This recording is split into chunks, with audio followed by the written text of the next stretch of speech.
Hello, YouTube. I wasn't gonna vlog on this journey, and then it kind of got interesting due to traffic issues, and then a really odd run-in, weird police situation. Which I wish I'd have got the camera started a little quicker, so I could have got that on video. But right as I exited the 202, which by the way is like a parking lot, all the way to the short stack, and it was from the moment I got on it there. Coming from McDowell at the 143, where I usually get on it.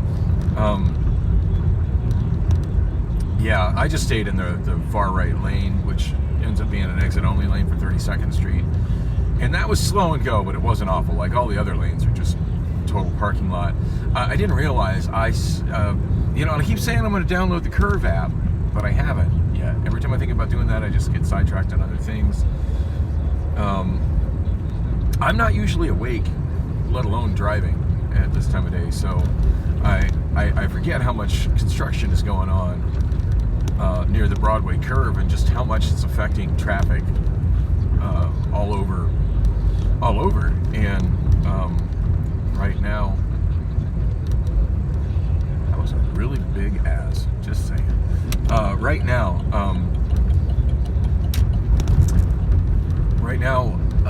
I-10 is closed from the Broadway curve up to the I-17 split, and they're redirecting traffic, I think, from what I could, between what they were saying on the radio and what I could see on Google Maps, which of course I didn't look at until after I was stuck in the traffic jam, because my initial thoughts was, oh, it's Saturday afternoon, and it's Saturday around noon, like there should be no traffic, right? Wrong. It looks like they're directing all of the traffic that's headed westbound on I-10, which of course would include, all the traffic that's coming over from the westbound 60. Looks like they're directing all of that into the northbound 143 to the 202, and it's an absolute parking lot.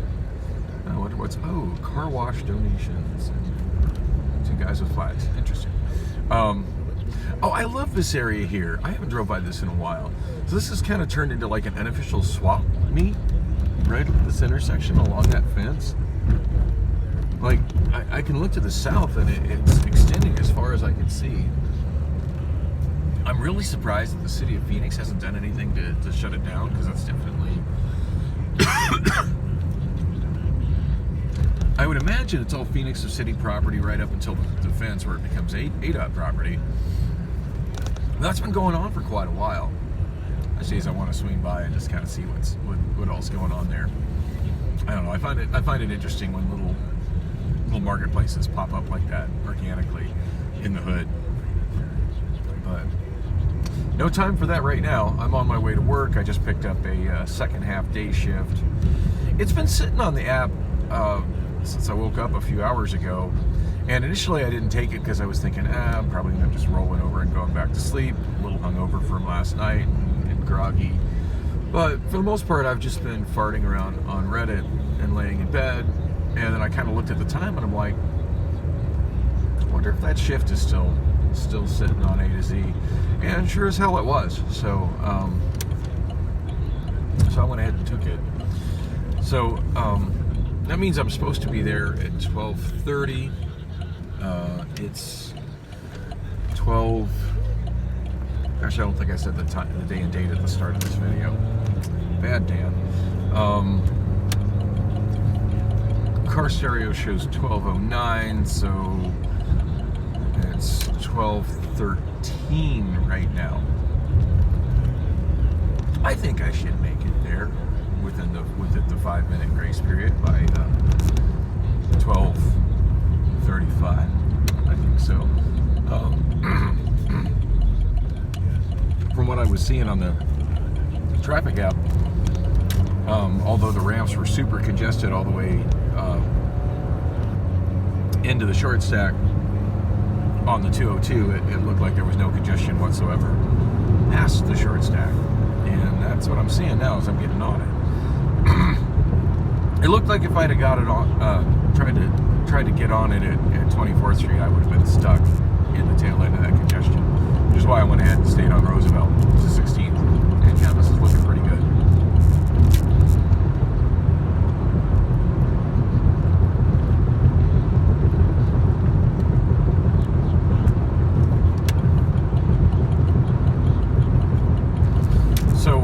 what I was trying to mention right when I started was there was as I got off the freeway right there, you know, the 202 to go south on the 32nd Street to Roosevelt, it was just really weird police sounds, like not normal. It's hard to describe, but it was just like a weird police siren sound, and the vehicle in front of me like kind of stopped, and I stopped, and the way it was echoing in the underpass, it was really hard to hear what direction the sound was coming from. And come to find out, it was a DPS officer, and he was going northbound on 32nd Street on the wrong side of the median. I don't know where he was coming from, that's what he was doing, or if maybe he crossed over the median trying to get past the northbound lanes, which were congested.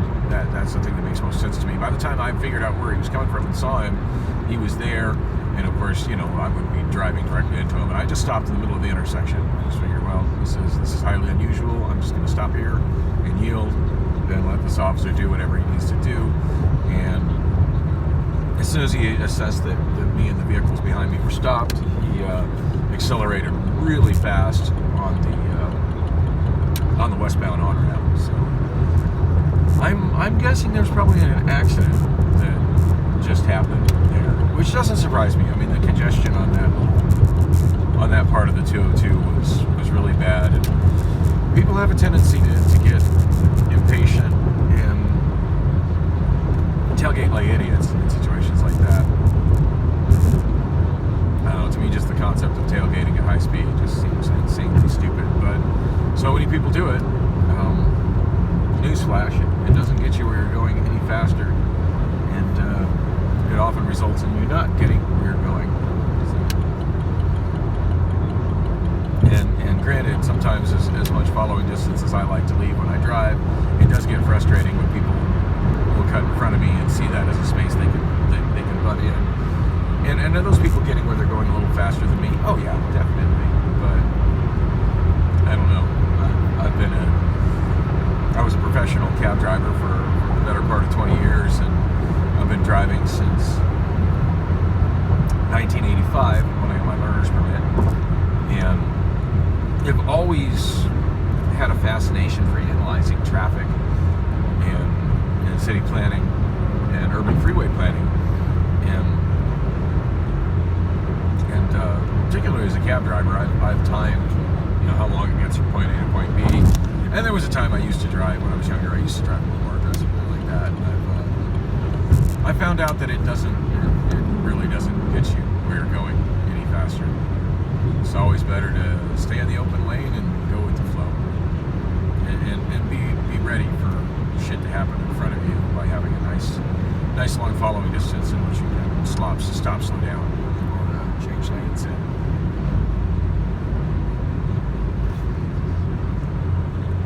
Like a net white bed there on the right.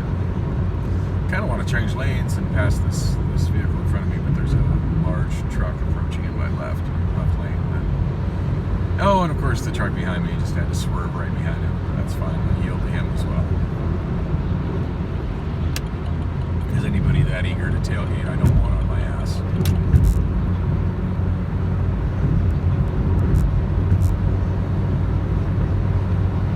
And as I glide right behind them and follow at a safe following distance, I'm getting where they're going just as quickly as they are. So,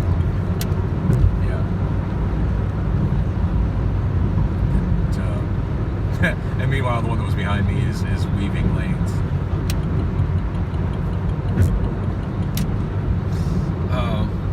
Anyway, last night, to be honest, I don't feel much like talking about last night, which is why I wasn't going to vlog. I just thought it was interesting to kind of document the unusual traffic that I didn't plan on, and just note to myself that yeah, even on a Saturday in the middle of the day, before I drive anywhere, it is at least worth the effort of opening Google Maps and looking at traffic. But yeah, I made great time since getting back on the freeway at 16th Street and just about to the 202 split here. So would arrive in plenty of time. On the bright side, I'm coming in on what's considered a normal shift.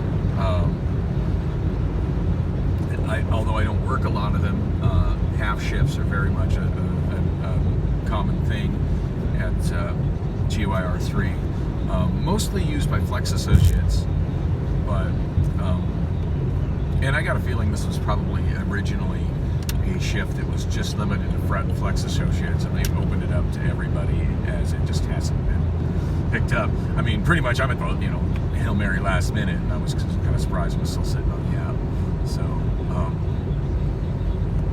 but yeah, those first half shifts and can be either AM or PM for day shift or night shift, but the front half is from 7 until 12, and the back half is from 12:30 until 5:30. So of course no lunch break; it's after lunch break. But that's which is why there's a stand-up, at beginning of shift and mid shift. And mid shift is that I don't always go to the mid shift stand-up. Sometimes I duck out on the mid shift stand-up because I've been so actively involved in everything going on. Being that I'm, especially now that I'm mostly handling all the pallet receipt, so actively involved in what's going on that there's nothing that leadership can tell me at the start of the second half of the shift, if I work the first half, that is going to be of any more value to me than getting right back to where I left off and just keeping moving at it. But for today it'll be nice because again, it's day shift, so nobody's expecting me to be there, and kind of neat. I mean, this is definitely a first, me working two day shifts in a row. So I expect it'll be the same leadership that I was working with yesterday, which is Chicago, the guy I mentioned is the problem solver that I used to work with in Inbound last year. It was kind of funny when I saw him. I'm just like, it's like, man, I had no idea you got a promotion. I said, I just assume you got a better job. Kind of laughed, which is maybe kind of a mean thing to say, but I mean, he laughed too. It's I don't know. Amazon's one of those things. Like everybody that works at Amazon wants a better job, and everybody that's got a job at Amazon realizes that. And even though there are a lot of employers that pay better, and there are things that suck about the working conditions at Amazon, there are a lot of really good advantages to working at Amazon. And to be honest, I mean that's what keeps me there. So. And every time I think about applying somewhere else, I think about how great this weekend has been. Like I was not looking forward to 3 days of being depressed at home alone, or Priscilla playing with my hormones and emotions. And I've been picking up these day shifts, and I'm enjoying it. It's kind of working with kind of how off my sleeping is. And although I'll be honest, last night ended kind of disappointingly, and again, I don't really want to talk about that, but kind of do want to talk about it, but I shouldn't. I will say I did not see Priscilla whatsoever and she sent a couple text messages early on. I never responded to them, and I never heard any more from her last night, and I haven't yet today either. So a little surprised, a little disappointed, and somehow simultaneously relieved.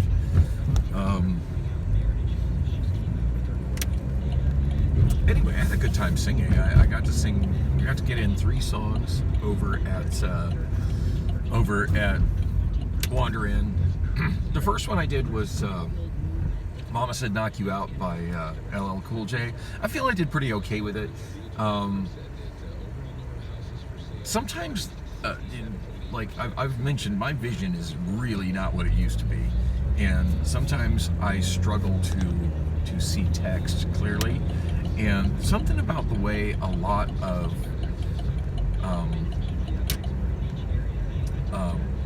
Kimmy's sound choice files look, they use some kind of, whatever software they use to rip it from CDG to computer files has, wow, I almost didn't recognize this intersection whatsoever, because it just looks so different in the daylight.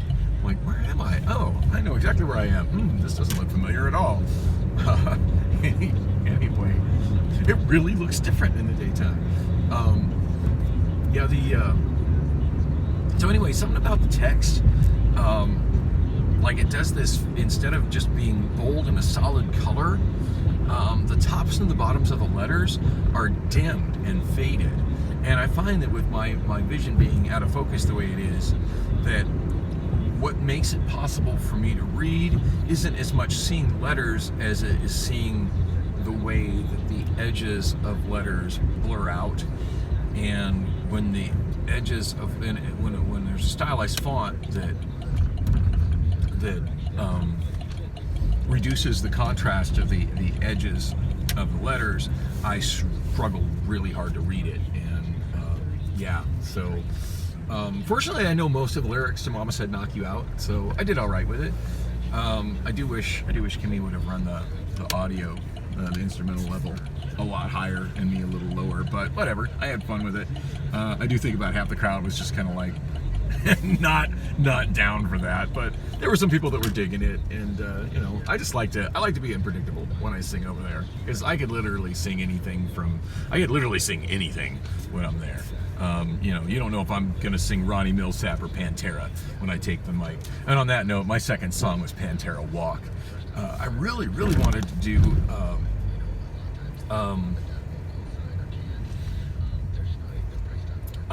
This Love, but Kimmy didn't have it. I was kind of disappointed. There's just some angry, long held semi-scream notes in that, and I can hold those notes and write them out just really well. And but I had fun doing Walk. Oh, and my car just stalled out. Rob's like, it didn't do that to me at all. Yeah, no, it doesn't. Yeah, I'm still on lunch break. There's everybody outside, all them smokers. Of course, it's not so damn cold this time. It's actually really beautiful out here today. But yeah, there were some people singing some metal, and I was like, you know what? I think now's the time for me to bust out some Pantera. And I'm really not much of a metalhead these days, but I do dig Pantera, and I enjoy singing their stuff. And I'm surprised, even though I generally don't sing metal, I'm surprisingly good at doing those songs. In fact, I think I recorded it. I haven't listened or previewed it, so I don't know if I'm going to upload that to YouTube. The quality might be absolutely crap, but if it's not too terrible, I might upload that and share that with y'all. Anyway, I'm here. I don't recall what my third song it was that I sang, but by the time I sang it, it was a nearly empty sausage fest in the bar. But I still sang it anyway, because damn it, I love to sing. Anyway, I'm here. I'm headed to work. Thanks for coming with on the journey.